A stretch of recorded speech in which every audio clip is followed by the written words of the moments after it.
Hey everybody, I'm Sierra, And I'm Ben. and welcome back to another episode of the Unsolved Couple, where every week Ben and I recap one of your original gateway drugs into true crime. Unsolved Mysteries.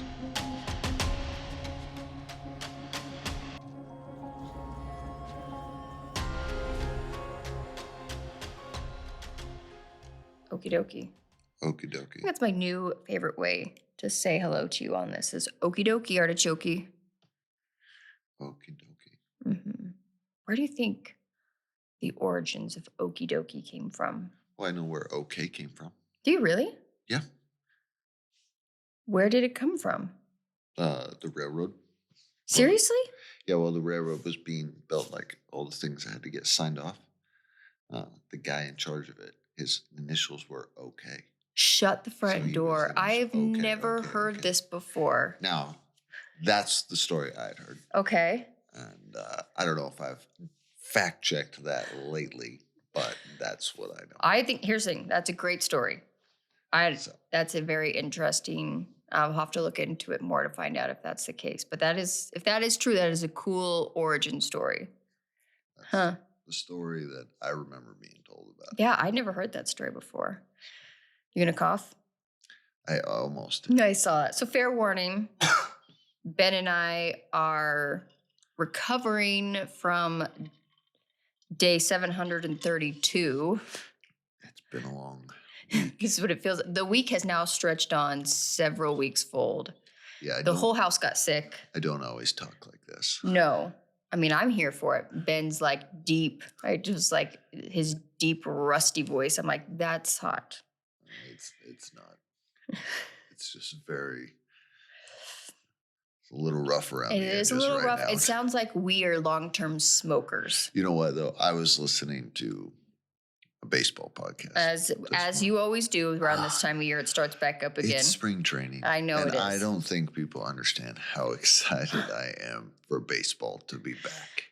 Okay, but you were listening to a podcast. And one of the guys has this voice. Like, Yeah. It's just terrible, like awful. It just sounds like you swallowed gravel. Yeah. Yeah. And he was in it, and I was like, I'm with you, buddy. Yeah. So, yeah, it started off with our youngest, and then it slowly trickled down, and then I got it, and then Ben got it. And of course, then as our kids start to feel better, you and I feel worse. And by then it's like everyone, I just feel like our whole house has been on survival mode for the last several days. Yeah, this one doesn't go away for a little while. No, and that's the thing is this is lingering. So if anyone else out there is dealing with this, whatever, one of my friends said, my friend Holly from Crime Holly, her kids all got it. And she said she finally took them in. They all tested positive for influenza B. And the doctor told her, like, that's kind of what's going around right now. And it just lingers for the longest time. And really, that's the thing you can do. You just got to let it ride its course. I'm over it. I'm over it, too. All right. Well, while we've been down for the count, we have been watching Unsolved Mysteries.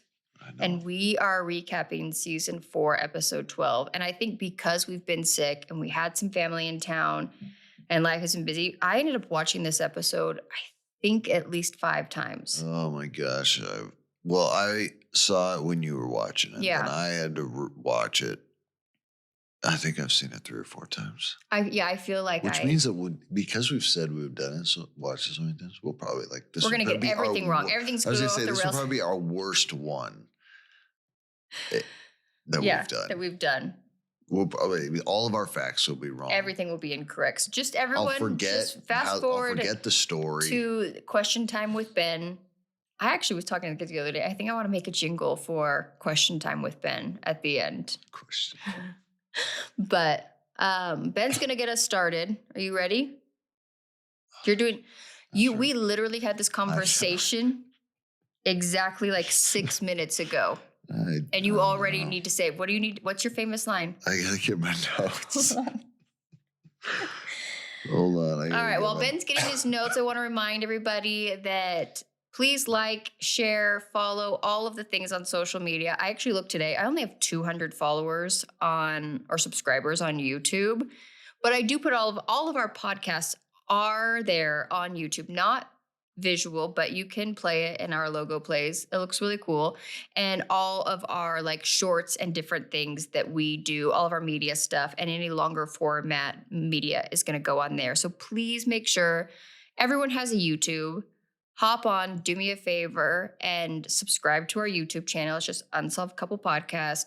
Follow us on Instagram, Facebook, TikTok, as well as make sure to check out, you guys, I started a brand new podcast.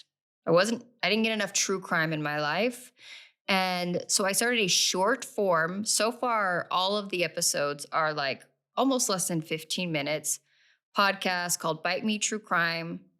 Just about what's happening currently in the world of true crime and just giving you a very, very quick rundown. I've actually had some great feedback on it that a lot of people who are not super big fans of long form podcasts, but also like kind of being a little bit in the know, they love this. They can turn it on, get the information, and then they're done for the day. And that drops right now. It's been just about every Friday, but my original plan was every other Friday. But as you know, there's been a lot of weird stuff in the world of true crime right now. So if you want to know updates about Nancy Guthrie, So you got to keep up with the Nancy Guthrie yeah, there case. is a woman in Utah right now who is on trial for the murder of her husband that she then wrote a book for her kids about grief. That, yeah, I know Ben's good. We were like, that's going on right now. So, you know, there we talk, well, not we, because it's just me. I talk a lot of stuff over there and just kind of give you the rundown. You got me on one podcast. I got Ben. You guys, we got Ben on one podcast. You ain't get me in a second. I'm not going to get him on another. And that's okay.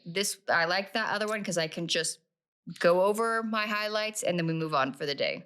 I don't distract you. You don't distract me with your handsome good looks and your gravelly voice. Okay, was that enough time for you to get your notes? Yeah. Okay. Okay. Are you ready? We got 2 lost loves. You're welcome. Be excited. So excited. So we're going to blow through these as fast as possible because Facebook has solved this problem, as we've said many times. All right. This is the story of the Underwoods. They're looking for some kids that stopped by. Anyways, it's the Depression. Life is tough. And in Tennessee, life was really tough for some people. And we get told about Charlie Best. He's got his wife and his 3 kids. They were able to at least keep their head above water from the Depression by selling watermelons and little things and just being able to kind of farm and kind of do their thing to be able to hopefully stay out of tobacco. Tobacco. I don't know if it's still as big there, but that was like one of the main goods in Eastern Tennessee. When I lived in Indiana, tobacco was one of the bigger. Yeah. Corn Leanne and Morgan, the comic, shares stories about her child. Like there literally was holidays from school because so many kids would miss school during certain parts of tobacco farming because season. They had to work. They had to harvest it. Yeah. You got to get it up. All right. So on one night in 1939, the Best families, they're hanging out and they're at their farm, and here comes a man by the name of Tom Underwood with his 2 daughters, Madeline and Ada, and they were just walking through the woods, passing through. They don't have a home. They don't have anywhere to be. So Tom asked Charlie Best, hey, listen, is it possible for you to just give us a roof to sleep under tonight? And Tom even says, listen, if you can give a roof to my daughters, I'll sleep in the barn. That's fine. Like, I understand that you might not want me to stay in your home, but please at least give my daughters a nice place to sleep. But Charlie's a good man. He says, nope, all 3 of you can stay here for the night and I'll put a roof over your head. So they do. And I'll tell you, we visited Eastern Tennessee one time. We were there for like just under a week. Yeah. To date, it's been one of my favorite places we've ever been. Nicest people I've ever met. And I'll tell you, watching this story, I was like, this doesn't surprise me. Nicest people. Yeah. You know what? People, like I said, people would just say hello to you. Yes. You make eye contact, they say hello. And oh my gosh. they mean Like it. I got into a several-minute conversation with the lady that I bought groceries from at the grocery store there. Like, yeah. I loved that place. Yeah. So, and like I said, they say it was in Eastern Tennessee. And Tom says like he's traveling. They're coming from Knoxville, and he's traveling to another family's where he says he has family there to hopefully take care of his daughters because he can't find work and he's having a hard time taking care of his family. So they stay the night there. They get up, and he says, "Thank you, and I'm on my way." And they leave. So, but we get this story is being told by one of Charlie's daughters, Zella May. Gotta love that name. And she says, "Listen, we." So I guess says to her dad, "We should have just taken those girls in. They can stay with us." And he's like, "Nah, they got family. He'll get it figured out." So a couple days later, Zella May's in town, and lo and behold, there she sees Tom Underwood with his two daughters, and they're flagging down a truck trying to hitch a ride. She runs over. It's like, "Hey, Tom, what are you doing?" He's like, my kinfolk couldn't take him, so we're traveling back towards Knoxville." And she says, "Well, my dad said you guys can stay with us." And so they go back and they drop the girls off. And Tom says, "All right, if you can take care of my girls, take care of them. I'm going to go to try to find work and get on my feet, and I'll be back."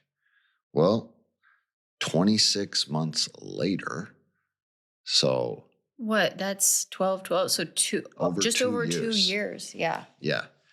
And Zella May tells us, like, those girls, In that 2 years, they become part of the family. Immediately are part of the family. She says, I looked at them as my sisters. She didn't have any sisters. She just had two brothers. No, and didn't they say her mom was really sick or something? They said their mom had some type of disease. What was something with the nerves. Almost like they didn't tell us what it was. Yeah. But one of the girls came really close, Madeline, came really close with the mom and helped take care of her. They called her mom. Yeah. And they helped with the farm and the tobacco and all of that stuff. And Charlie was just happy as a clam to have two more girls at home. Yeah. So they just took care of him. And you know what? Like, it was a different time, clearly. It's the Depression. Yeah. People are just lending a helping hand. Mm-hmm. So 26 months later, Tom comes back and it's like, "Hey, listen, I found a job. I'm going to take my daughters." And Zella May tells us he shows up like out of the blue. I guess he'd visited a couple times, but Charlie's not there when he comes. And I got the sense this time felt different to the older girls. It just felt different. And I think those girls have been there now for over 2 years. Yeah, and this one felt a little rushed. It didn't feel like the other visits that had come. Yeah. Yeah. And he wants to get out of there pretty quick. He has the girls pack up everything and they leave. And he gotten married too, right? I think they said something about like, I got married, like got a job, like I'm taking him, goodbye. Because she even, I think in the reenactment offers, like, "Why don't you stay till dad gets home?" And he's like, "No way, I have no time." Yeah, she thought that he was worried that Charlie was going to demand money or something for. She said daddy was going to best him. Best him. Yeah. But I think she was under the impression like he was going to do that because he was doing that not to like be greedy or mean, but because he wanted to make sure the girls were going to be. Yeah, like, okay, if you're going to take them, you either need to, I'm going to push back a little bit on this because they're part of our family now. We've taken them in for 2 years. So I'm invested in this now. Yeah, he's invested in their well-being. Yeah. That they are taken care of. So, but Tom's like, "No, I'm taking me." They pack up all their stuff. They head on out. They say 3 months later, they get a letter from Madeline and Ada that they've been put in an orphanage in by Nashville. And Charlie is very upset about this. The whole family is. So he instantly calls the orphanage and tries to arrange to adopt them. But by the time he does that, because they wrote a letter, they'd mailed it, and by the time he had contacts the orphanage, Tom had already come back and gotten the girls. So they say this is the last time they've seen him. They've talked to him. They've even heard from him. And Zella May just says, "Listen, these girls were a big part of our life for a couple years, and like you said, they're invested in their well-being." And Charlie is still alive at this time. He's 91 years old. They show us video of him. He's in his Yeah, there's chair. B-roll of him sitting on his porch in the same house. They said they lived like 10 miles from that house. Oh, where they I lived. thought it said, okay. They said they still lived within, I mean, It's He's right sitting there. on the front porch in this farmhouse in Tennessee. Yeah. Just not a technology in sight, just sitting there staring at the dirt road in front of him. I'm Yeah, here for I it. know. I am here for it. I loved it in the video, like, and I know you knew it was being filmed, but I could totally see this being the case. He's like dressed very nice, like all He's got like a white shirt on. yeah, button up. exactly. It's Yeah. all buttoned up. He looks like the most sweetest, adorable old man ever.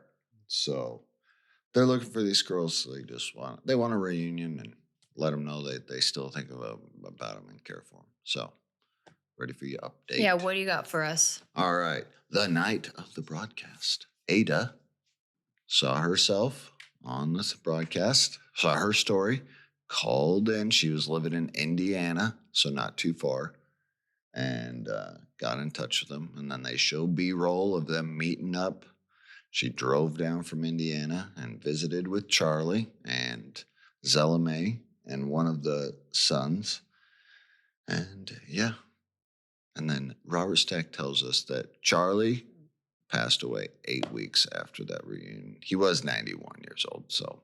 I was hoping that we would get a little bit of like what happened to these girls from the time, because her sister had passed away, so there was just one of them. So Madeline had passed away a few years earlier. Yeah. I tried to find out what from, but I was hoping, but almost the lack of them saying what had happened between the time they had left the farm and this reunion made me feel like maybe it wasn't a great story. I don't know. I mean, by this time they're in their 60s or late 50s. Yeah. I mean, was 1990, 1991. Yeah. So yeah, you're talking 50 years. Mm-hmm. It's a long time. I don't know. And you didn't see anything in your research about like there's not a lot on this one. Yeah. There's not a ton. Yeah. I did a little bit of research on it, and all I saw was people just commending Mr. Best for him willing to take. I mean, here's the thing. It's during the Great Depression, and he was a farmer. This was his job, was farming his own land, and to feed 2 additional mouths and have a sick wife. That was a big ask. He clearly had to be a good man. Yeah. And that's kind of what everyone said about. Well, and I'm sorry, you can tell he was a good man, but his daughter was there. She's still taking care of him. Like, I don't know. Yeah. Sometimes you can just tell. Yeah. And not that I know him. I don't know. But for someone to give someone a place to sleep, a random person walking by and say, yeah, you can you imagine a stranger knocking on our door and being like, not. Can me and my kids crash here? But the world was different back then. And I'm not using it as an excuse. No, what I think we see the Great Depression is it brought out the best in people, and it also brought out the worst. Like, we saw very greedy, horrible things happen during that time, but then you also see these acts of humanity that you're like, there's truly, really angels among us.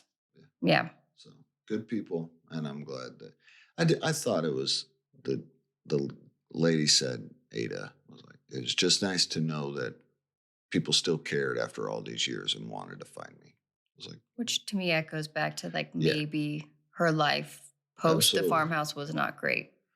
So yeah. Okay. Anyways, found. All right. Lost love story numero uno's 1. Dos. I do not speak Spanish. Uno, dos. I think we all figured that out. Oh, did you? Yeah. Have you all came to that same conclusion? We all came to the same English is hard enough for me, everybody, right? It's hard enough for both. You know of what? us. In the world of podcasting, I've met a handful of amazing human beings who host podcasts. It is not surprising to me how many of them have ADHD and dyslexia. I'm not alone in my terrible pronunciation of things, so I stand amongst giants in that world. So I will take it as a badge of honor. You're amazing. Okay, so we're going to talk about a woman named Annie Currie. In England, 1943. a 23-year-old Canadian sergeant named Donald Currie met and fell in love with a British woman named Annie Fry, who at the time was 19 years old and from Wales. They married the same year that they met, and she soon became pregnant. However, in 1944, what was happening in that area? World War II. World War II. And the Nazis were bombing the area that she and her husband lived in. Okay. Unfortunately, this caused her, she fell during a bombing and had a miscarriage. Did you have something to say about Nazis or bombings or 1944? Nope, you covered it. Okay. She was actually able to get pregnant again. However, Donald, the husband, decided that it was safer for her to live with his family in Vancouver, British Columbia. So she moved out west, I guess, from where she was. And on December 20th, 1944, a young son was welcomed into the home. His name was Jim. And life was difficult for Annie without her having Donald with her. And I completely felt for this woman. It was from a very small town, from my understanding, in England, was very young, married a soldier, and then moved in with his family and then had a baby. And I don't think postpartum depression had been invented yet. And I use that as a joke, like, right? Yeah. Yeah. I imagine that things were kind of heavy and kind of hard. I'm sure that was extremely difficult. So by June of 1945, the war had ended, and Daryl, Daryl was going to be born here in a second. Donald is able to return home, and soon after, they welcome their son Daryl into the home. So they had their second son. Second son. So now there's two sons. Two boys. Mm-hmm. Unfortunately, the other thing that hadn't been invented at this point was what we like to call PTSD. Diagnoses. Yeah. So Donald was greatly changed as a result of the war. He had closed down emotionally and began working the night shift as a customs official. While he was at work, and I would like to just say, this story is all told we're going to find out, from Jim, the son, but he is relating everything that he knows per his father. So just keep that in mind. Put a pin in that. So he began working the night shift, and while he was at work, Annie became close to an older married man. Scandalous. Mm-hmm.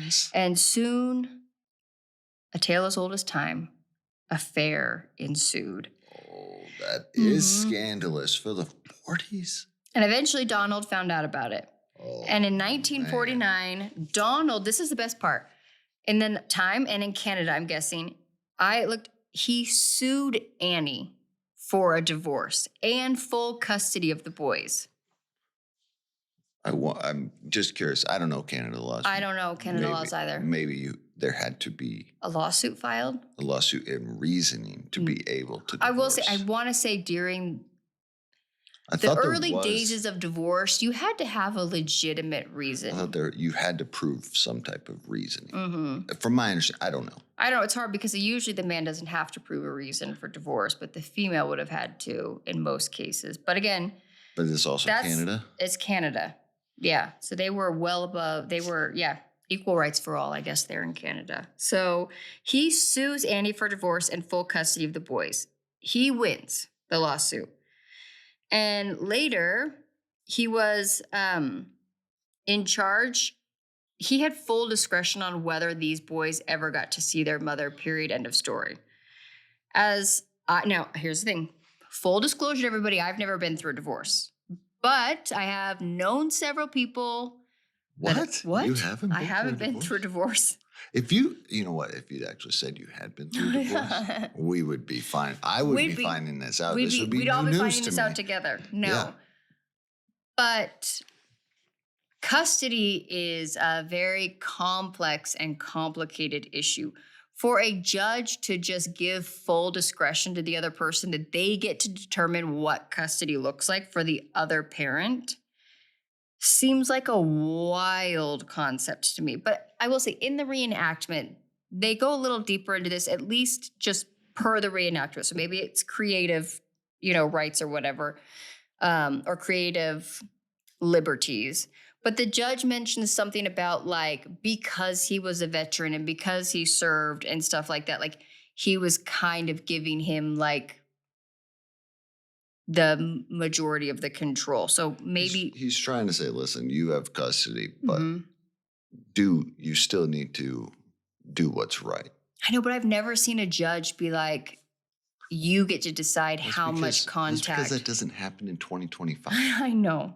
But this is 80 years ago. I know. And, So I think like divorces probably they didn't happen Common. very often. And this is why. this poor woman doesn't live anywhere near her family. And now is in this situation. It's a crappy situation. It's a for really crappy everybody. situation. Yeah. Where was the older married man? He apparently pieced out by this point.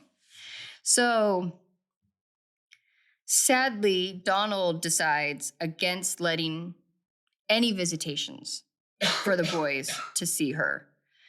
And then in a move that only makes this guy, in my opinion, not a good person, he decides to put Daryl, the youngest child, up for adoption. This man was clearly suffering. Suffering is one thing. This is diabolical. I think a lot of that suffering, I think the suffering got turned into spite and bitterness and anger and revenge. Well, and it manifests in that way. Unfortunately, I think when you go through a lot of these traumatic things and it's not, you don't get that help, it turns to anger. I understand that, but then let's give this woman the same benefit of the doubt that she likely was suffering from some major, also postpartum, and then made a terrible decision to have an affair, and it cost her everything. It was a terrible situation. And I'm not a fan of affairs. I do not think that married people should be hooking up with other people. It's actually on my list of things that are terribly bad. However, do I think that the punishment fits the crime in this? Absolutely not.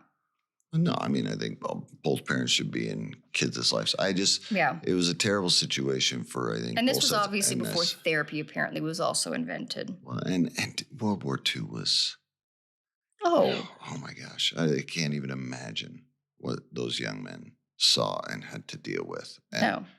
Yeah, they were changed and never the same. Yeah. So he gives up the youngest child for adoption and then allows Annie to see Jim, the oldest son, one more time, basically saying, hey, we're moving to LA, so you get to say goodbye, and that's it. See ya. Bye. So Donald goes on and remarries multiple times. And Jim lets us know. Jim is interviewed in Unsolved Mysteries. He's the one kind of putting this plea together that he was close with his two stepmoms. So he's not searching for his mom for any other reason other than the fact that he just wants to know about her. He was quite young when they left.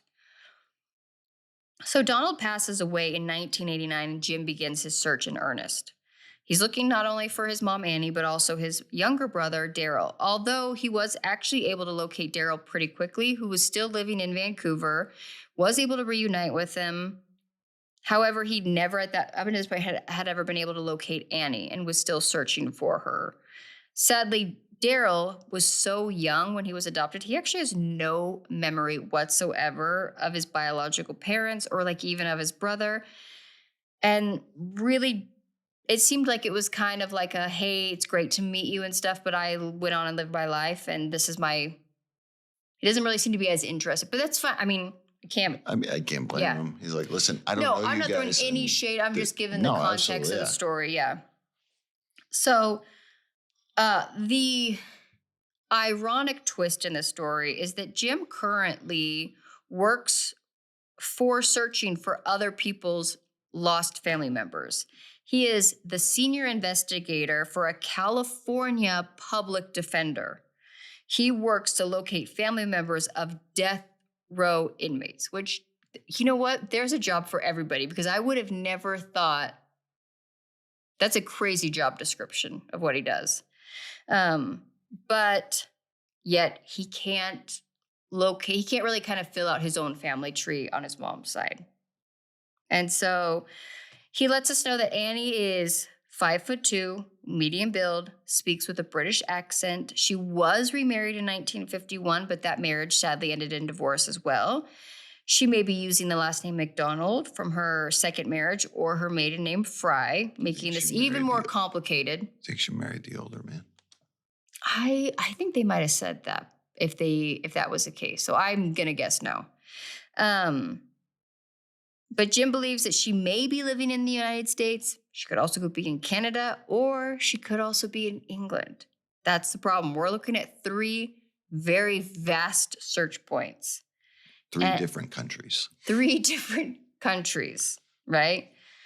So that's kind of where Unsolved Mysteries leaves us. We get this, Jim is just trying to, and he talks very highly that it would just be nice just to sit with her and know that she's okay, and that also know he's okay.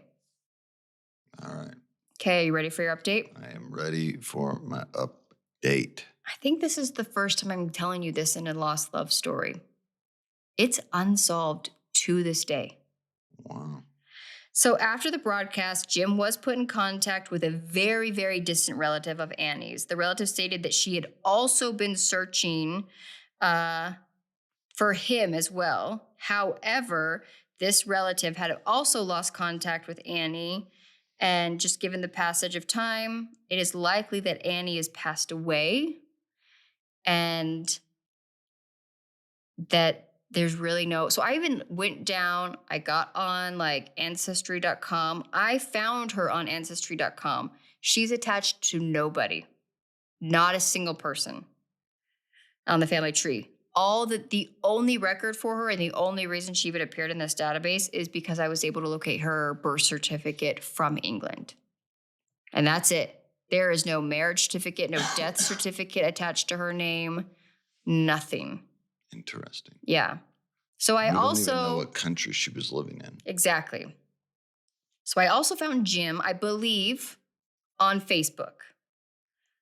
And he hasn't posted anything in 2 years because, what year was he born? In the 40s, so in he's the 80. 40s. I don't know if he's still alive. If he was born in 44, 45, that would make him, 81, 82 years old. He was born in 1944. That's the year my parents were born. So, they're 80. He's 82 years old. So I sent him a message via Facebook. It's the only thing I could find because I found he was very prominent in his continuous work with what he did in California. Seems like he stayed out there. He retired out there.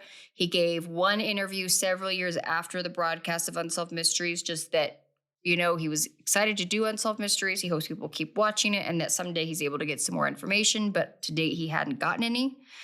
And that was kind of the last update. And I want to say that was in 92 or 94. So only within the first little while after the episode aired. I sent him a message. He hasn't even read it. It's left me on completely unopened. But I just was hey, are you the Jim from Unsolved Mysteries? Did anything ever happen from it? I tried to locate his brother to see. I went through all of his friends on his Facebook, did some deep internet sleuthing to see if I could even locate his brother who was a little bit younger, could give me some information. And I couldn't find, he doesn't have anyone on his social media that has his same last name or any of these other names or any comments on his thing about brothers or anything. So I don't know. I'll keep you posted if I ever do hear back from Jim, but I don't even know if Jim got married. It doesn't appear that Jim ever got married or had kids of his own or anything who might still be out there, but it looks like this might be the one time that lost love, at least to date for us. I do not have an answer for you. So even Facebook couldn't solve this one. Interesting. Yeah. So, all right. What do you got for us? I got to get my notes. There you go. Stand by. Oh, I got it. It's open. It's open? There you go. This is a wild one. Yeah, I had never heard of this. Had you? No. I mean, I know I'm a little bit more invested into like crime, but this story seems nutso bananas. And Yeah. I had never heard of it because to me, it reminded me of the Jim Gaffigan uh, comedy sketch where he talks about someone being on the loose and then like people giving a press conference, and every time they start to like That's give him Brian Regan. or Brian Regan. Who did I say? Jim Gaffigan. Gaffigan. No, sorry. Brian Regan. Let's give credit where credit's due. Yeah. I actually think Brian Regan is a far better comic than Jim Gaffigan. Whoa, take. Hot take. But I actually agree with you Yeah. on that. Not that Jim Gaffigan is bad. Jim I think Gaffigan's not bad. Gaffigan I'm is saying hilarious. But I will put, and I will say it's interesting because I think he's a little bit lesser well known. Yeah, he is. But he has a great comedy sketch about police giving an interview about like an escapee or something, and then they kind of mumble in the microphone every time the important details are given. And that for some reason, Well, he says that the people asking the questions are not mic'd up. You just that's hear right. You the only hear response. that. Yeah. And it's like, yes, we believe that they're in that neighborhood. Nunchucks and flamethrowers. Yeah, that's. It's great. Anyways, this is not a comedy sketch. This is a terrible story. But this is a prison escape. We are told in September 1991. So I'm looking in Oklahoma. Okay. Michael St. Clair. They don't explain how they do it. In the reenactment, he just says something like, something's wrong. And the guard opens it and he pulls a shiv to him. And Shut up. He says shut up like 18 times. Puts a shiv to his neck. And I guess then he somehow lures, at least according to Unsolved Mysteries reenactment, he lures a guard into his prison cell and tells him to shut up. That's what we know. And then he gets out. And on his way out, he also takes a friend with him. He takes fellow inmate. I've got a lot of questions about that. Dennis Reese. Do you think there is a world where they were lovers? That was the first thing that went through my mind is, what if these men are lovers?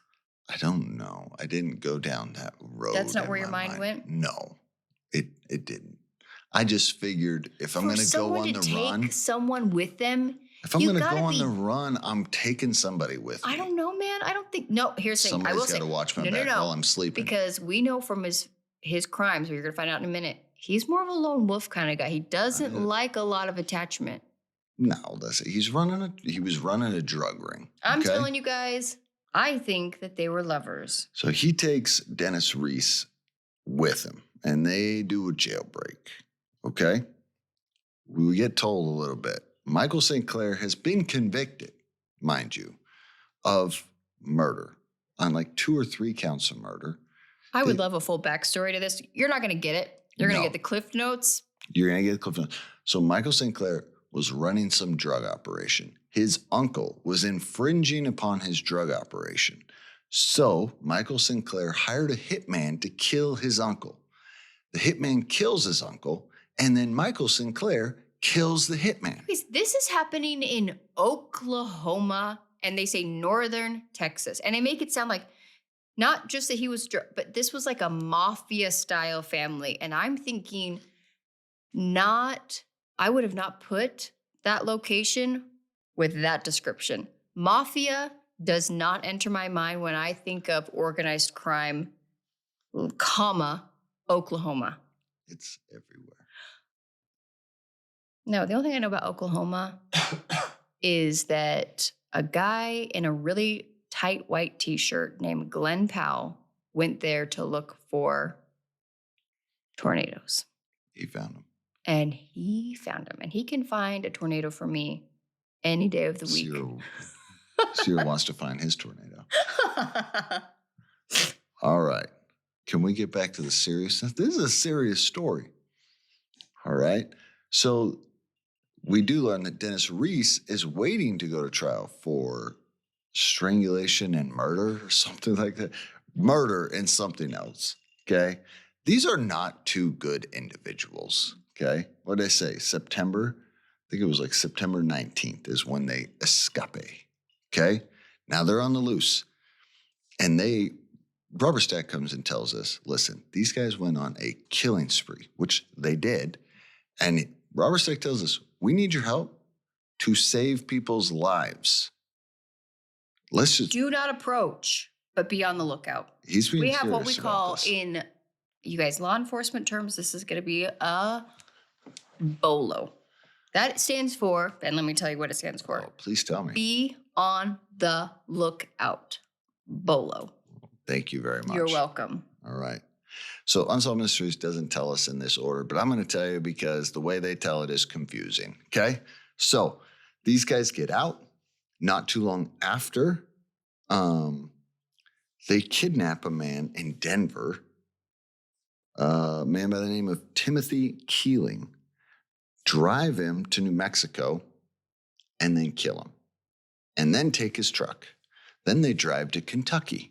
Okay. And on October 8th. These guys are all over the map. They are all over the place. I don't understand. They are on an epic road trip. What do you think was their soundtrack? Did they have a mixtape? I don't know. The song that was playing on their mixtape was Highway to Hell. I was right about to say Highway to Hell. Highway to Hell was playing on repeat. This is what that is. Our guys are doing. 100%. They're terrorizing the world. Okay. So then October 8th, they're now in Kentucky. And they steal a truck from a man by the name of Francis Brady. And they kill him. And then they take the truck they stole from the first guy and they light it on fire. As they're doing that, an officer sees them. Ben, I know you want to comment on the truck that they lit on fire. It was a beautiful truck. It was a Toyota. It was a Toyota pickup, an 80s Toyota And it was like custom painted. Oh, it was gorgeous. It was beautiful, and it broke my heart. When Ben and I first met, I had a Toyota pickup. He had a Toyota pickup. 89 Toyota pickup. 89 Toyota pickup, and it was beat, excuse my French, to hell.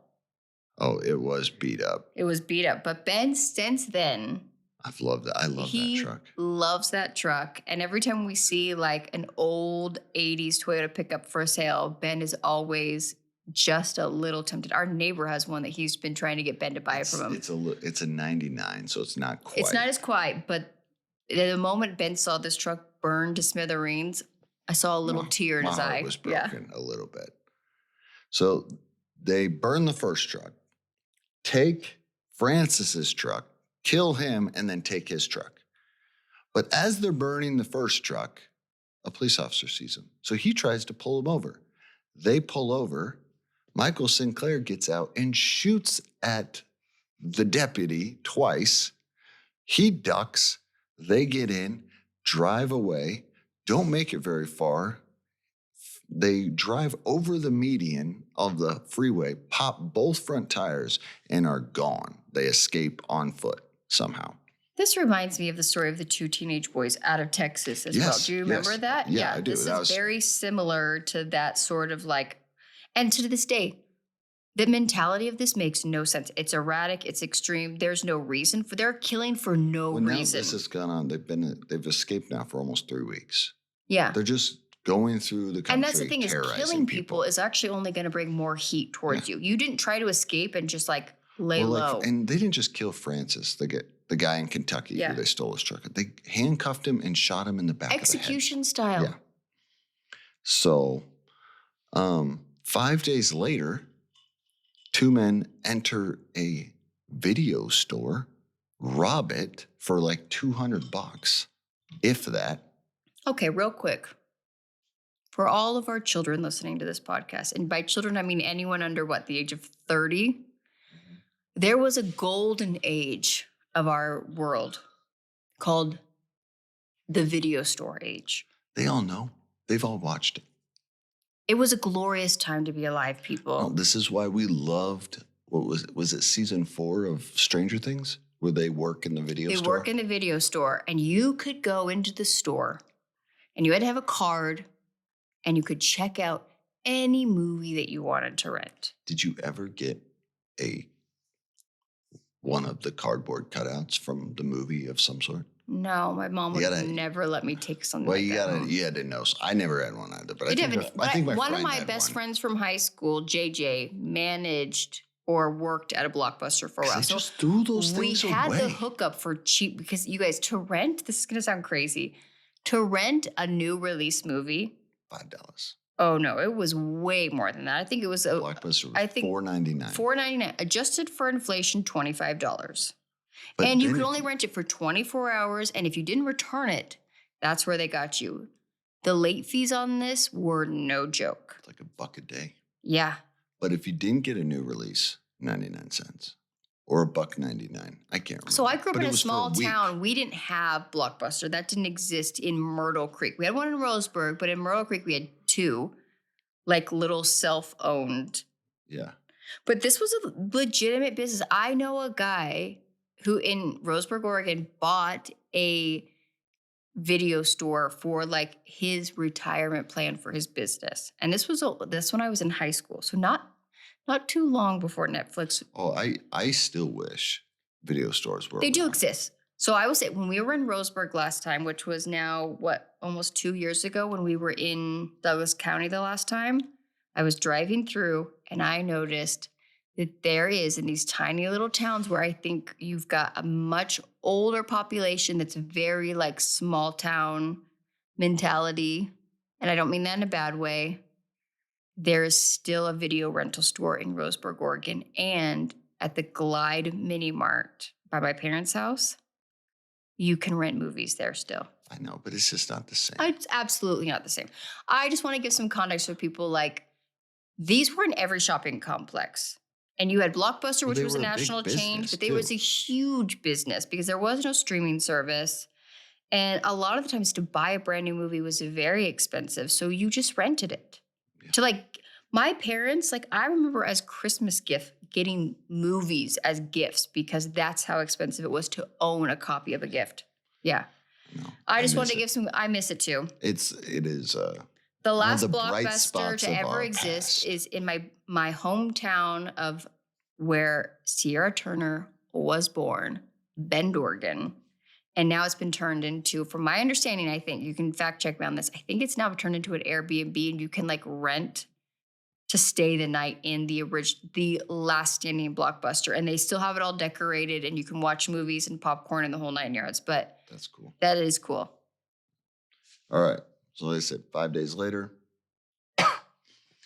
two men that match their description go into a video store in Tennessee and rob it and then shoot the clerk, a female clerk. I know my best friend Abby in high school worked as a clerk at a. I will say it wasn't a dangerous job. Shouldn't have been. No. But This if was there's a two, young 20-year-old female. You think this is why I think they were lovers. Because these two guys have been locked up. There's a lot more they could have done to that like woman, and they killed her.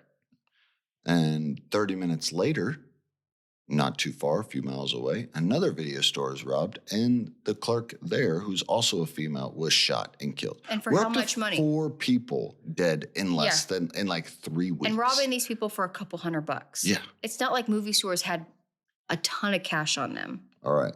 So that is where Unsolved Mysteries leaves us. We get the FBI guy in there. He's saying, listen, we got to catch these guys and we got to catch them fast.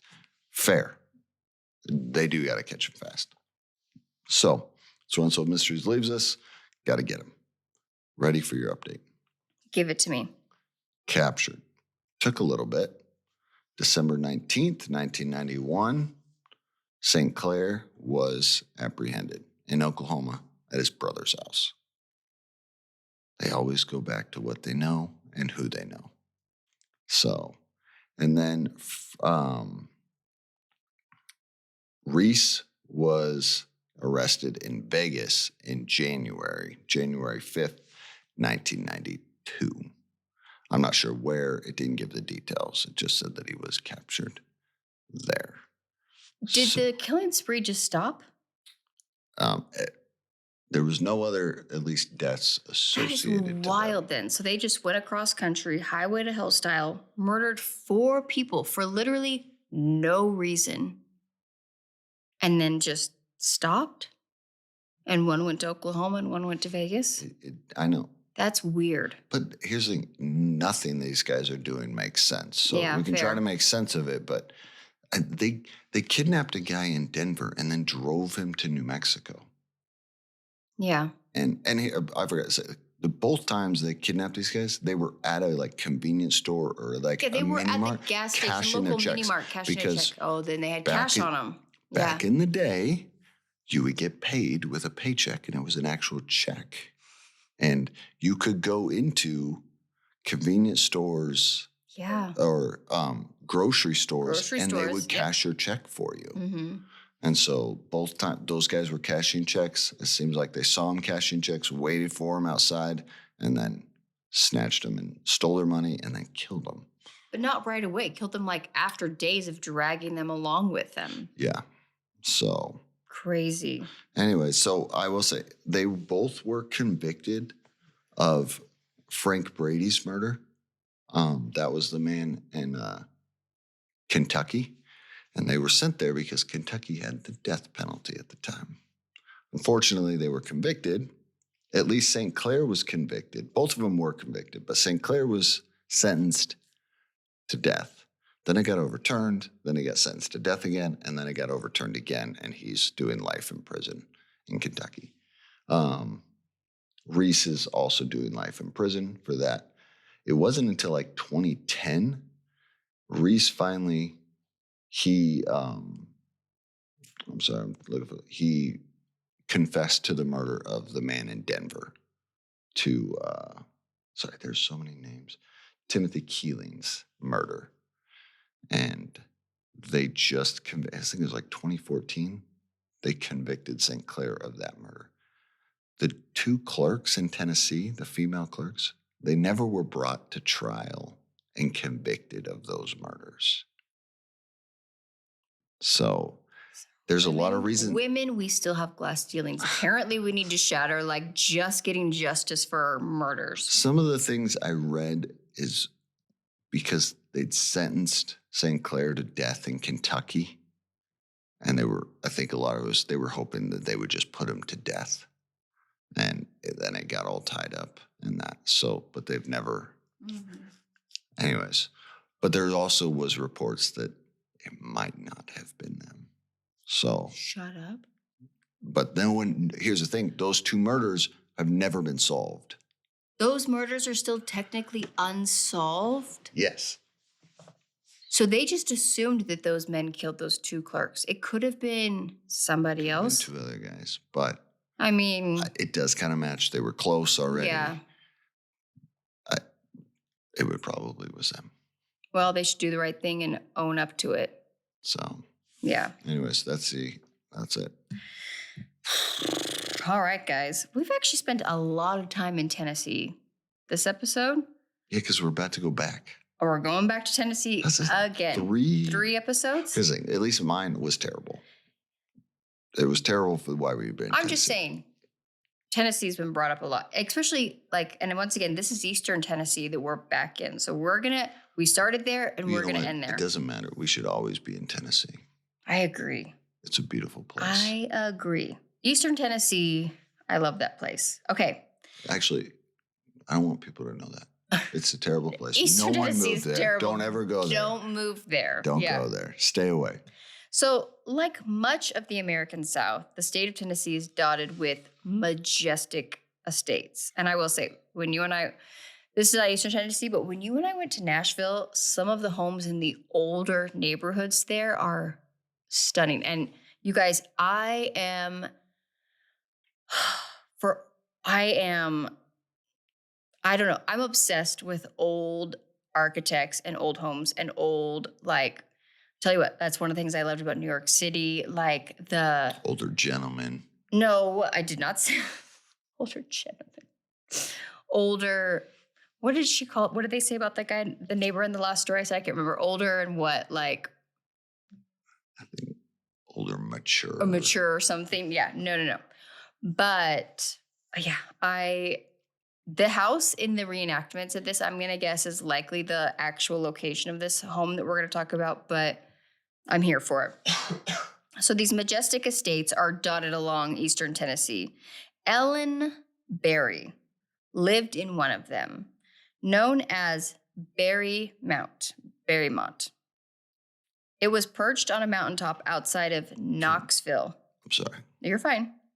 Would it just be awesome to live in a house that has its own name? Yes. Like Mount Vernon. Yes, I'm fully aware that this woman has everything I could ever imagine wanting. Berry Mount. Yeah, Sierra Mount. That's what you do. That, maybe that'll be our question. What would you name your house? Just after myself.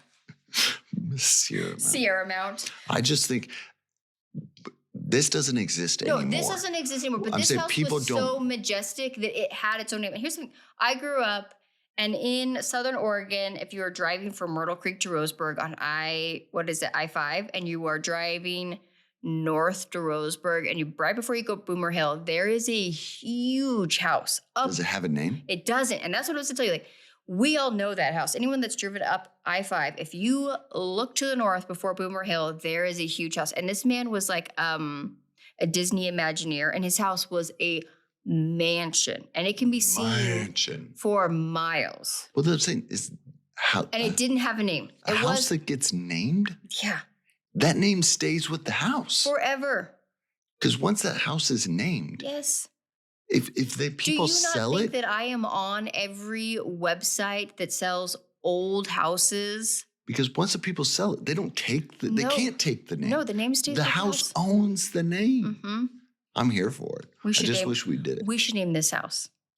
No. No. We live in a neighborhood. No. No. So I will tell you this. My friends, and I say that as a perisocial relationship from an old-timey podcast. What's a perisocial relationship? Is I know who they are based on their podcast and their social media. They have no clue who I am. Okay. Yeah. All right. They just got their house recognized because they have a historic podcast within their home. And they live in like the Kansas City, Missouri area. And I think they live in a like historical home of some sort too. And so they got like a whole designation and they got a plaque put on their house. So it can be done. But we live in a house that's only like 20 something years old. So I love that houses used to have names. I do too. Okay, so back to our story. We've gotten off there. This is what cold medicine does to people. I'm sorry. I got us way off track. I apologize. Yeah, I don't want to see another review that I'm the problem. Oh, I'm always the problem. In the podcast I'm of always the problem. Side Quest. So this was perched on a mountaintop outside of one of our favorite places in Tennessee, Knoxville. This city, no joke, was founded by her great-great-grandfather. I mean, she's like basically royalty, right? So enter in my new favorite person, Arthur Ballard. And this man is a scholar and a gentleman. No, he appears. No, he's a professor. He's got his doctorate degree. No, he does not have his doctorate degree. Not at this point, but he does get his doctorate degree. No, he doesn't get a doctorate. Honorary. It's an honorary one. It is not a real doctorate. I'm obsessed with this man. Not that means anything. But I'm obsessed with this man. And if anyone wants to give me an honorary doctorate's degree for having a true crime podcast, I will accept with grace. So Arthur Ballard was Ellen Berry's friend. And this man is I want you to close your eyes and I want you to think of the most like eccentric looking man that you can think of. And that's Arthur. So he says, and I quote, "I think she would have been considered definitely one of the local grand dames of old school and probably..." What is a grand dame? I don't know, but I wish I could be one. "And probably there were not many. That means you can live on a mountain like she did and have everybody come to you. It's just that simple." So we're setting the stage of the caliber of this woman. So one of the people who unfortunately came to the mountain back in 1978 was a man named Dan Tondevold, who was kind of a mystery, right? He claimed to be from Denmark, and he had corresponded with Ellen Berry for about 15 years. But the true nature of their relationship was unclear. Sometimes the 85-year-old woman said that he was her godson. He was playing the long game. Yeah, he was. Other times she said that he had been a friend of her late son, not Hug, good gravy. I wrote Hug in my notes, but it's Hugh. Thank goodness we rewatched it this afternoon. His name was Hugh, not Hug. Arthur Ballard said that he didn't completely trust him. And I wrote down all of this man's quotes. So, because when he's talked, I'm here to listen. If this man started a cult, I would have joined. That's the problem. No. No. Oh, my word. I had the strangest gut feeling that this kid was bad news. Yeah, of course you can say that now. Now that you know the end. He made Ellen happy. If he was, in fact, a friend of her late son, Hugh, for lots of reasons, I was happy that she was happy. And at least somebody was up on the mountain with her at night in case she fell or got sick and needed help. And then we hear from this woman who I can't tell how I feel about her, but this is Miss Berry's like kind of former aide, maybe housekeeper sort of situation. She feels like she has a little bit of a chip on her shoulder when she kind of talks about her. A little bit. Because she lost her job. Yeah, maybe that's true. So she said he was taking the place of her son. He looked like her son, and apparently I know that was why Miss Berry's attraction was with Dan. He was fitting a role, right? Okay, so, and that role needed to be filled. I'm going to tell you guys a little bit of backstory here. So Ellen Berry had one child, and it was her son, and his name was Hugh. And at the age of 18, and we're not going to get a ton of information, but again, I would love the backstory of this.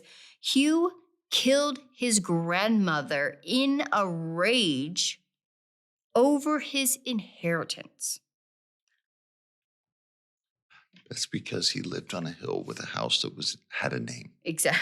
And you are entitled to your inheritance whenever you deem necessary, I guess. So a judge then rules that Hugh was mentally incompetent to stand trial. Again, that's what we call privilege. So then the rumor mill ensues. I could not find anything to verify or unverify this, but this is the rumor. Hugh was given a lobotomy. You guys, a lobotomy is when they shove like a giant silver instrument up your nose and damage your frontal cortex. Do you know that one of the Kennedy girls was lobotomized? I don't know. Do you know that they used to lobotomize women for being too learned? Yeah. For reading too many books? Stop reading so many books. Stop reading. If you could just not be so smart or being too emotional. Okay. No. I mean, this is a dark time. That's the correct answer. I'm glad we've moved past. No, I bet you are glad we've moved past that. So again, past this stage in our history. So rumor. When was this? Okay, but I will say this is towards the end of the lobotomy. I listened to an entire podcast once on like the history of lobotomy. Like, is this in the 50s? No, this is like in The 60s? No, because she was like. It's in the early 70s, late 60s when this happened. Okay, this is all rumored, so I don't have any exact firm dates. Because she's older, and her son. I'm telling you when he was lobotomized. That's what I'm saying. It had to have been like in the 50s. Because she's been living without her son for a long time, right? I know. But still, in the 50s, we were doing this? That is actually the peak of lobotomy. It was like it was not that long Maybe ago. Maybe even in the 60s. You guys, that's we were wild. performing lobotomies until the 1980s. It was a common medical practice until the 1980s. I listened to an entire podcast about it. That's wild it's to me. An insane I don't know anything history. about it. I've never read anything or listened to anything. And I know that that's not what this whole story is about. This is a whole nother thing. But the whole story was centered around one of the Kennedy daughters being lobotomized. That's wild. Yeah. So, according to rumor, he was lobotomized and then sent to Mexico, where he later passed away. So when her husband passes away, 27 years later in 1978. Okay, so we're looking at like the early 50s. 1951. Yeah, I love that you're so good at math. It would have taken me a while to figure that out. Ellen is left alone. Her son has passed away. Now her husband has passed away.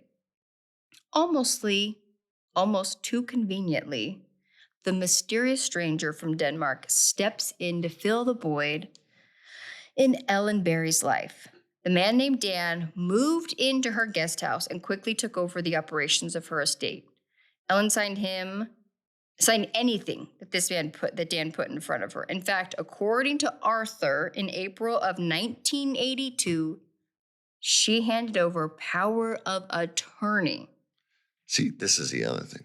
I want to live in a house where it requires work. Like, you have to. She had a full staff. This is Yeah. He was taking care of the day-to-day.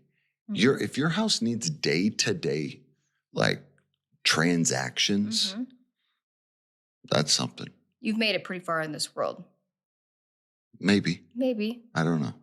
Yeah, I don't know. I'm here to find out, though. I mean, there's day-to-day transactions here. I have to, like, do the dishes. That's clean not the what house. he was doing. So we get another quote from my BFF, Arthur. And I love this quote, and I have never used this saying against anybody, but I might start using it. She was a willing pigeon, so to speak. What does that mean? I don't know, but I love it. Don't be a willing pigeon. Okay. I'm going to call you Pigeon from now on. She was a willing... I hate... The pigeons here are taking all my crow food. But that's another story for another day. I've been trying to feed the crows here for like 2 years now. And these ginormous pigeons keep showing up every day. Stay on track. Okay. She was a willing pigeon, so to speak. Other people, I think, tried to tell her that there might be something wrong that just didn't make sense. Possibly that he was a con artist. I don't know. But she ignored it. Okay? In 1984, Dan talks Ellen into taking a winter-long vacation in Charleston, South Carolina. Before they left... I will say, Charleston's on my list. It is on my list, too. I've heard it's a beautiful city. Yeah, we'd like to visit there someday. He secretly placed a classified ad for a chauffeur. The ad requested only men who were single.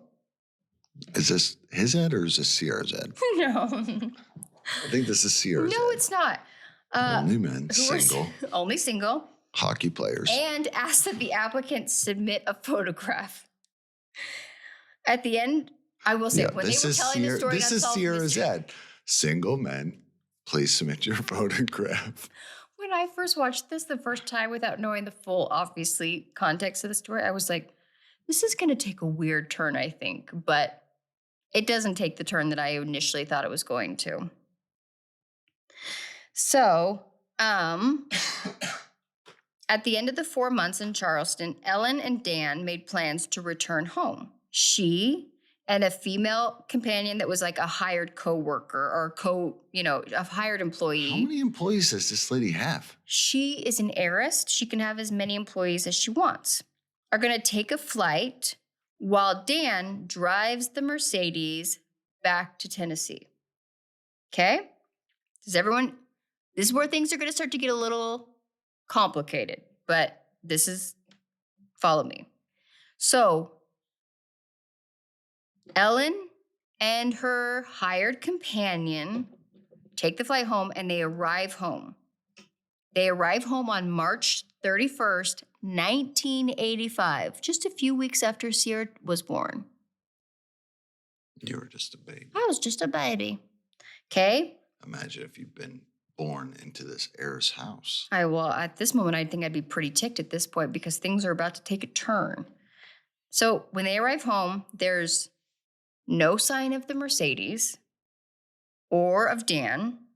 The telephone and all utilities at Berrymont have been cut off. So at this point, she reaches out to her accountant to find out why everything is turned off.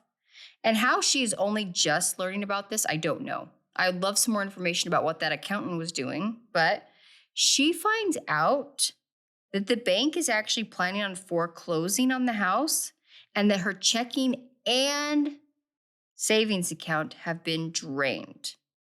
Ellen went from being an heiress and royalty of Eastern Tennessee to virtually bankrupt overnight.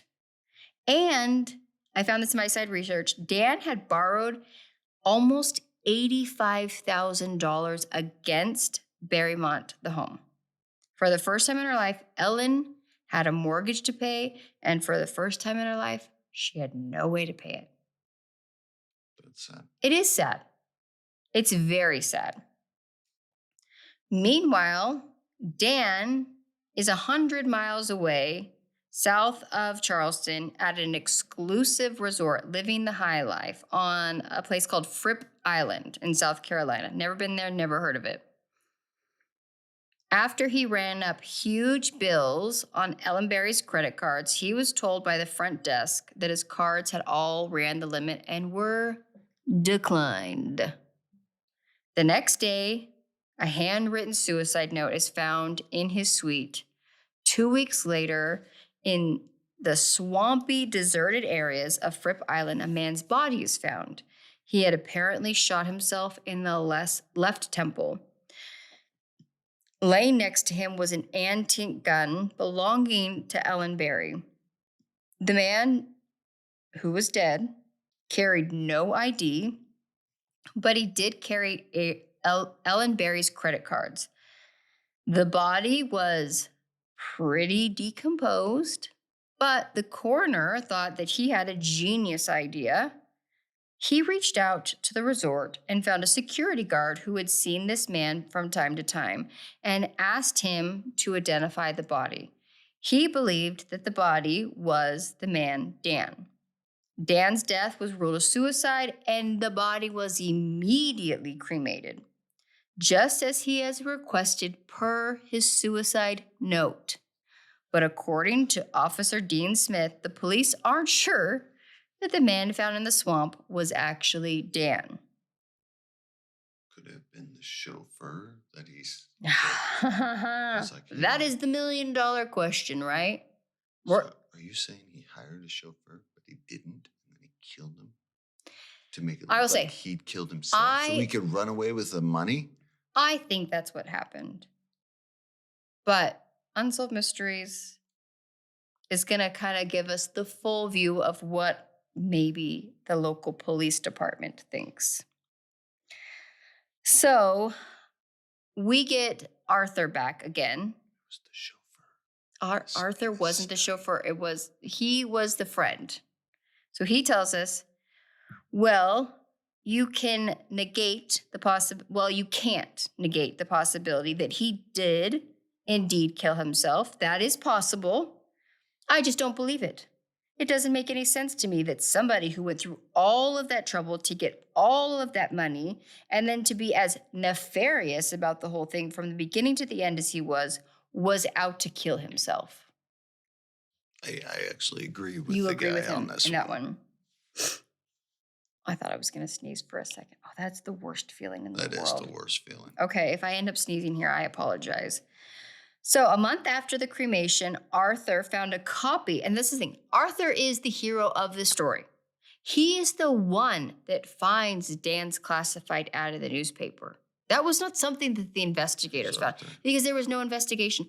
Arthur is the artiste with the doctorate degree. The fake doctorate degree. The real doctorate degree. The honorary. Honorary doctorate. Okay, we can agree on honorary. I think there needs to be an asterisk. Okay. Honorary. So he goes on to say, I find it ridiculous that he would need to put an ad in the Charleston paper for a chauffeur for Berrymont. You can get them in the area, I'm sure, just as easily. And suddenly I realized that maybe he was looking for a lookalike. So this entire theory that maybe this man staged an elaborate suicide with a lookalike it's a murder. I understand that, but the only reason that this seed is even planted for like, hey, let's ask a few questions is from our honorary doctorate, Arthur. Well, it's because he is the smartest man in the room. We lost a man and a giant when he passed away. A man and a scholar. A man and a scholar. So, he's convinced that Dan remained in South Carolina not to hire a chauffeur, but to find a victim. He took a lookalike, and then personally, he believed he ultimately killed this man and then scooted off wherever he planned to go. However, we do get an interview from the local police that investigated this suicide, and I say that I was going to say, like, suicide investigated loosely. is loosely, yeah. They still believe that Dan committed suicide. No questions asked, nothing to see here. Please move along. But I think a lot of people are starting to question and raise the point that there might be a shadow of a doubt when you bring in this extra theory. So then at one point in Unsolved Mysteries, they tell us that even like a third theory was that the man Dan was actually, in fact, Mrs. Berry's son, who had supposedly died in Mexico, and he had shown back up and was pretending to be this person under an assumed name, and then killed his mom and like stole everything, right? That theory gets raised. We do find out later that actually that's impossible. That's just not true. So we can just squash that now and put it to rest. We learned that because of Unsolved Mysteries. But we learned that because they do their own investigation. They find this guy's yearbook. Yeah, so Dan Vegas. ends up actually not even being from where did he say he was from originally? Like Dutch or Denmark or something. Turns out he's from Las Vegas. Unsolved Mysteries finds a high school yearbook from 1951 that proved that Dan was a member of he was senior class president and member of the Thespian Club. So he was an actor. Yes. And the rumor is that Dan and Hugh were the same person is finally put to rest because of that. So that theory squashed. That Dan might have gotten a lookalike and made it look like that still is unknown. And killed it and then took all of her money. We don't know. We don't know. And that's what Unsolved Mysteries is like. So Unsolved Mysteries is actually the one that like kind of raises that question. Is it possible that this man hired a lookalike, killed him, and then took off to who knows where? So we do find out Ellen Berry lives out her final years in a small apartment near Knoxville. It sounds like she had given a inheritance to the local university there and was University of Tennessee and was living off of kind of the dividends of that. That's sad. It is sad. But no one to date knows exactly how much money she lost, but at the time was estimated to be in the millions, which adjusted for inflation, we're looking at a lot of money. Yeah. And he burned through it quickly. He was only in her life for a few years. And we find out, I didn't really write any of this down, like his big hobby was show horses, which once again, here I'm going to give you a reference to Brian Regan has a skit about show horses. Check it out. It's hilarious. Funny. And that is a very expensive hobby. Oh, yeah. Yeah. There's actually a lady in the East Coast somewhere, maybe close to this area. I cannot remember where it's from. She worked as like the county clerk or something, had to do with like the finances of a small county, defrauded a county out of millions of dollars to support her habit of show horses. Dude, show horses are no joke. No they joke. Expensive. It is a very expensive hobby. And so like that's what he was really into. So he spent a bunch of her money on that. Well, he could have blown through all of it just with that. Very quickly. Yeah.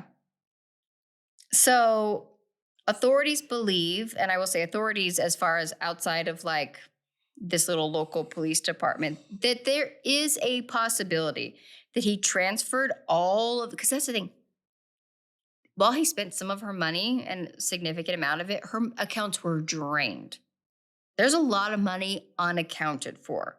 So there is a belief that he transferred her money to accounts across France and or Denmark, staged this suicide with a lookalike, and,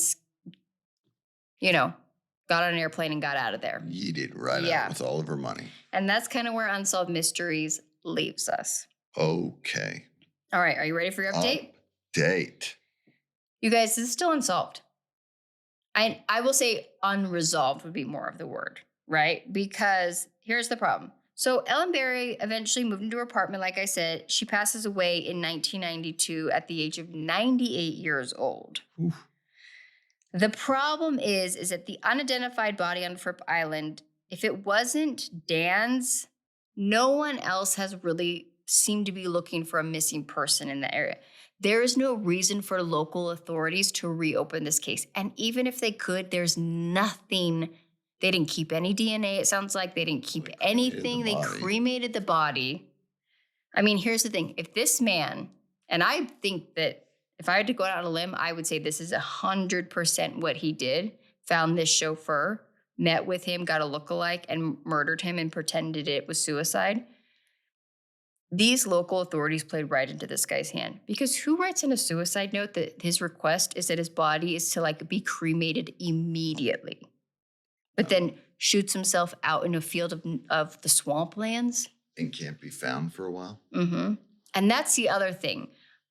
Unsolved Mysteries doesn't let us know this, but he had only been in this resort for a handful of days.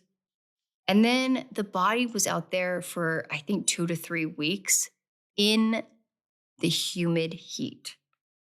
Yeah. And the security guard who'd only seen him in passing, who doesn't know this guy, is the one that identifies him. Not a very reliable source. No. I honestly think that the local police officers stepped in a big pile of dung and have dug in their heels into the dung by refusing to open this because, there's nothing there to even look at and compare. I don't think that they thought that this was going to trace back Unsolved Mysteries or to an heiress who had been completely defrauded and all of this stuff. Yeah, when they find them out, they have no idea the whole backstory. They don't know the backstory. And it sounds like, unfortunately, they just wiped their hands of it. And that's a podcast for another day about police doing their due diligence. But unfortunately, I think because of the failures of the local police at the time, this will never really be resolved. And it sounds like today... This guy's never popped back up on the grid. Not under that name. And I don't know. I don't know if they have fingerprints. I don't know he had a criminal record before that. So what are they going to trace him back to? Well, and there's no victim. Yeah. This lady, her whole, her son. This man is supposedly dead. The local police that found this body, that is what the body they identified. Well, I'm saying this lady has no heir. And she has no heir. So she has no one fighting for that. Yep. So there you go. That's it, guys. That is season 4, episode 12 of Unsolved Mysteries. Can you imagine if we were only on episode 4? Oh my gosh. All right. Now it is silly question time with Ben. If you're not into it, please feel free to exit stage right. And for all of our true beloved listeners, Ben actually came up with our question this week. Did I? Yes. Sure. So Ben just had a birthday.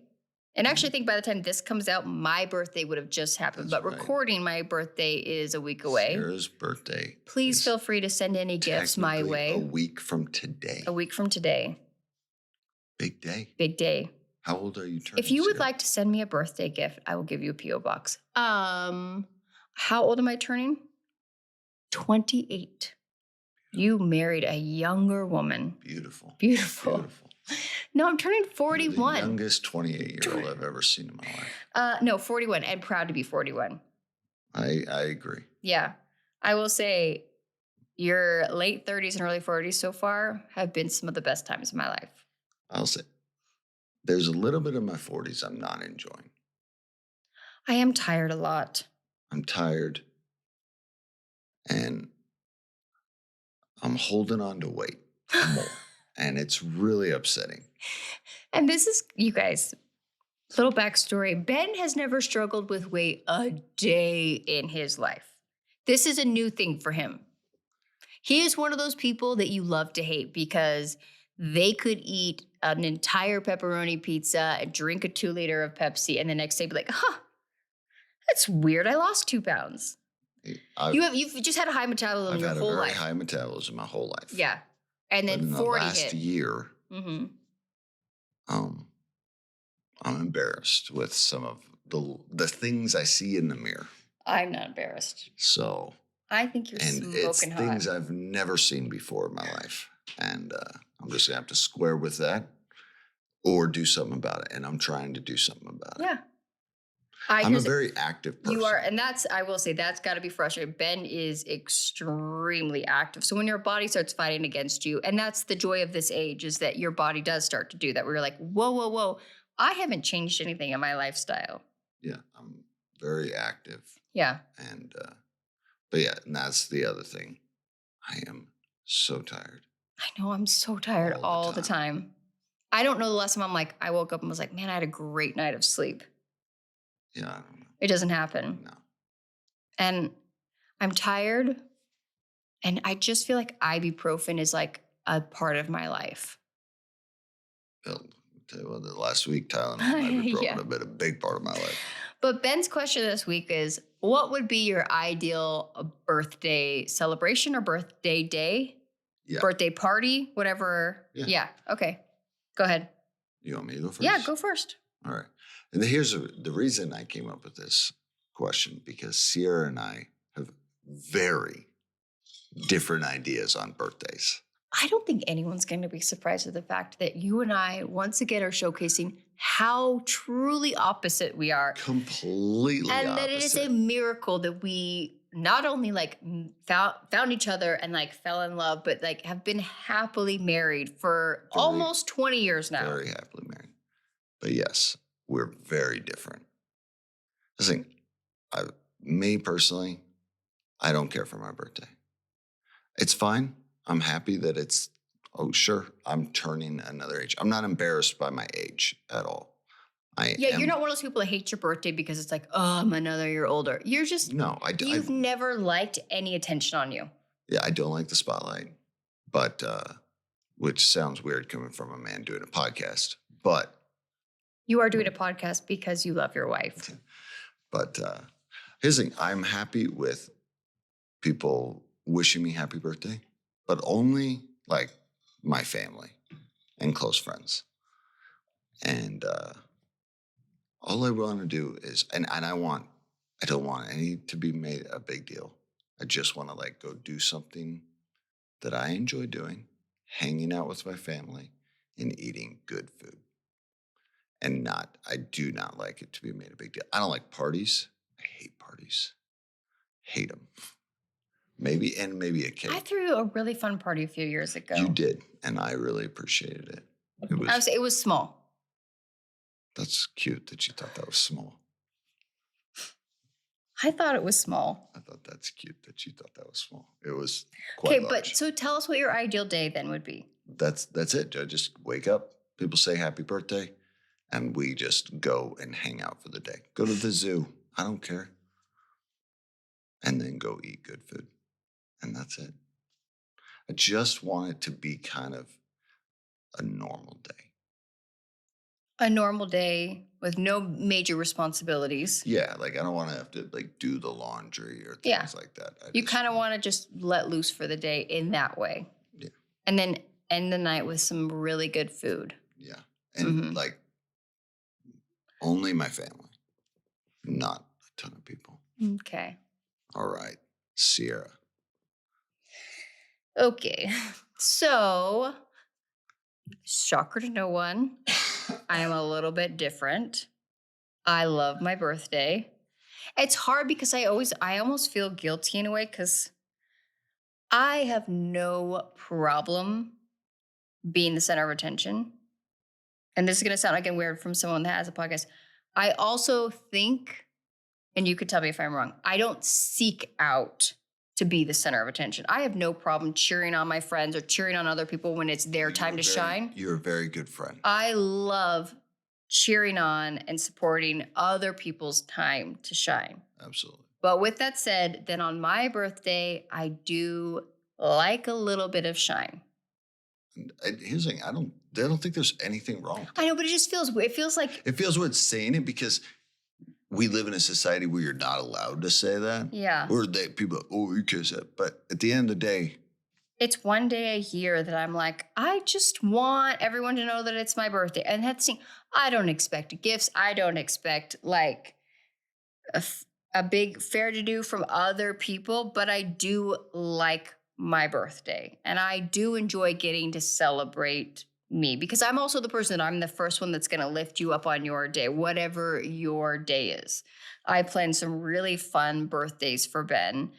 And I've actually had to like almost scale myself back a little bit like, okay, Ben's birthday's not about me. It's about Ben. And so I shouldn't project what I would like done on his day. And sometimes that's been really hard for me to be like, Ben just wants a quiet day and like to make really good dinner. I will say, this has been, I think, the battle of our marriage Mm-hmm.